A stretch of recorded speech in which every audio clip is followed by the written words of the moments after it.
Saudaraku, pernahkah kita marah? Dan pernahkah kita mengambil keputusan saat kita lagi emosi? Menurut kita, saat kita mengambil keputusan saat emosi, bagaimana hasilnya?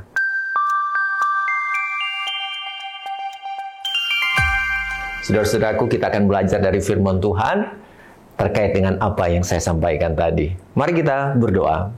Tuhan Yesus, tenangkan hati pikiran kami. Perdengarkanlah keinginanmu, maksudmu, bahkan perintahmu untuk kami lakukan. Karena kami adalah orang-orang yang rindu menyenangkan hatimu, melakukan firman-Mu. Dalam nama Yesus kami berdoa. Amin. Saudaraku, firman Tuhan kita di saat ini masih dalam kitab Daniel, pasalnya yang ketiga, tapi kita akan membaca ayat 19 sampai ayatnya yang ke-22. Maka meluaplah kegeraman Nebukadnezar. Air mukanya berubah terhadap Sadrak, Mesak, dan Abednego. Lalu diperintahkannya supaya perapian itu dibuat 7 kali lebih panas dari yang biasa. Kepada beberapa orang yang sangat kuat dari tentaranya dititahkannya untuk mengikat Sadrak, Mesak, dan Abednego dan mencampakkan mereka ke dalam perapian yang menyala-nyala itu.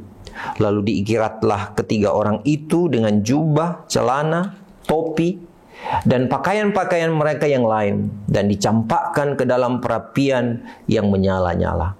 Karena titah raja itu keras, dipanaskanlah perapian itu dengan luar biasa, sehingga nyala api itu membakar mati orang-orang yang mengangkat Sadrak, Mesak, dan Abednego itu ke atas.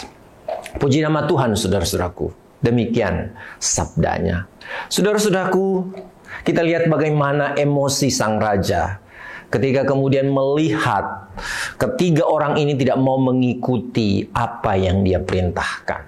Mereka tidak mau menyembah patung yang dibuat oleh sang raja. Sehingga pada akhirnya membuat sang raja itu marah. Dan kemarahannya itu dia tunjukkan dengan kemudian memerintahkan pegawai-pegawainya untuk kemudian meningkatkan perapian itu supaya lebih panas lagi.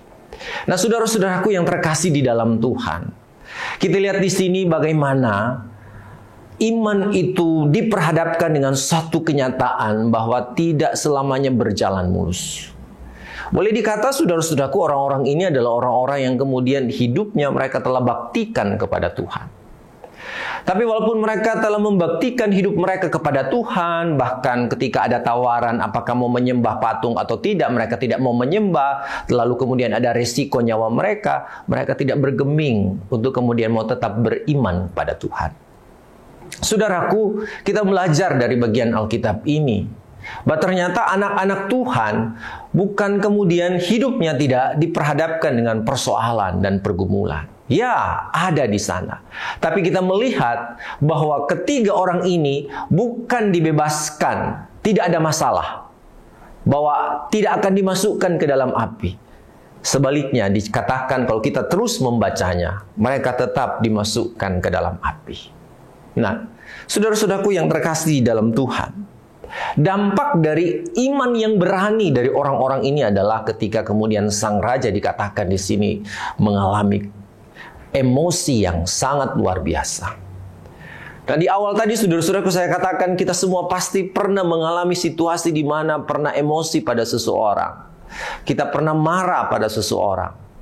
Tapi kemudian selanjutnya adalah ketika kita dalam keadaan tersebut, lalu kita mengambil satu keputusan yang pada akhirnya kita akan sesali seumur hidup. Banyak pengalaman menunjukkan bahwa ketika kita mengambil satu keputusan di saat emosi kita tidak stabil, maka kita akan berujung pada penyesalan.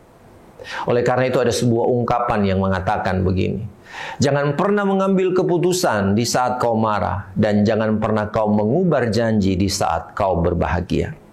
Kenapa? Karena kita tidak tahu dampak dari apa yang kita katakan. Dampak dari keputusan yang kita beri di saat kemudian kita tidak memikirkan matang-matang apa yang akan kita ambil.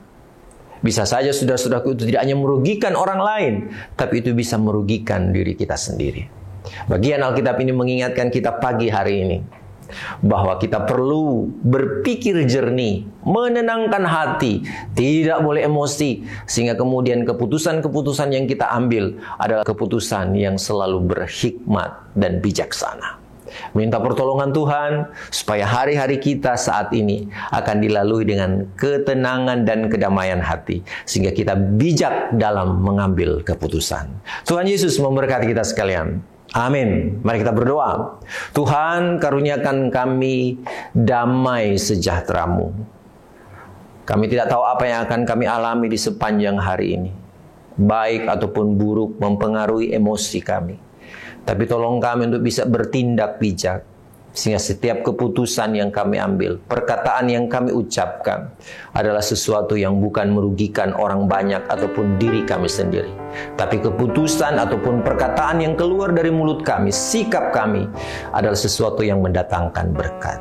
Dalam nama Yesus Kristus kami berdoa. Amin. Ku perlukan juru selamat